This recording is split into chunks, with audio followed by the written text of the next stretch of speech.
Hey Guru Nation, welcome back to the clinicaltrialsguru.com. Thank you very much for watching.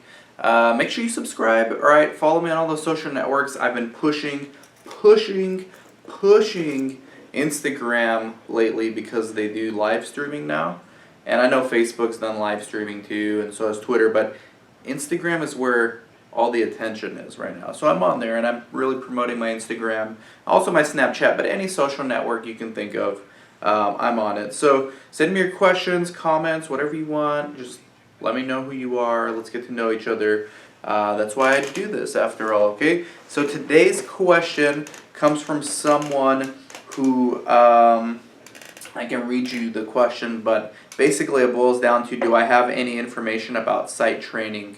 Any good web portals for site training, right? So, I'll spare you with reading the rest of the question. That's the question, basically. So, here's the truth about site training, okay? You don't need site training if you have a brand new site. What you need is absolutely need your coordinator and your PI and anyone else you're putting on your study, on your delegation of duties logs. What they need is GCP training.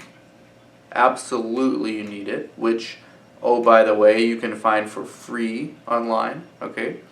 You need IATA training, and IATA training is for shipping the labs and processing the lab samples. Now, only the study coordinator or whomever is processing and shipping labs will need IATA. And then it's good to have this one, but you don't need it. NIH, that stands for National Institutes of Health, protecting human research subjects, right? That's all the training you need. And then you need to get tactical with your training. So let's say you have one study in your site already, okay? Once you have all your staff members complete the GCP, NIH, and IATA, then you need to train them on the protocol. That's it, right? Well, actually, that's not it. There's one more thing. If your site has SOPs, which it should, standard operating procedures, then you've got to train your site on those SOPs. You know what the best part about all of this is? It's free, okay? Now, I do a lot of consulting. Sites pay me to train them.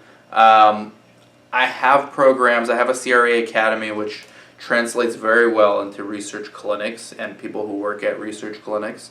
But where the value in that really comes from, so that's all online, so that's sort of like a clinical trial portal. We charge for it. Call me if you're interested. It's all online, you do it at your own pace, but really the benefit there is me or someone from my staff teaching you the practical aspects of clinical research. So the stuff that the modules can't really teach you is when you pick up the phone and you call someone and say, hey, I have a patient in here right now, this is what the protocol says, this is what the inclusion-exclusion criteria is, what do I do in this case with this patient? That's training too, but the problem with that kind of training is you can't automate that, right? You can't scale that, so it's literally one-on-one, it's old-fashioned, like you call me, or if I'm local, I go to your site and actually physically be there and help you out. So as far as portals and all that stuff, I mean, that GCP training that I mentioned, you can do it online for free. The NIH Protecting Human Research Subjects is online for free. The IATA, you can do it online for free. And then as far as training on the protocol, it really boils down to the PI understanding the protocol and training his or her staff members, or the coordinator understanding the protocol and training the PI and the other staff members, or the site owner, site director understanding the protocol and then training the PI and the staff members. And same thing with the standard operating procedures for your site, okay? Only you can do that. You can't pay some random website to train your staff, and there's no magical wand you can wave and now all your staff is trained. That's not how it works.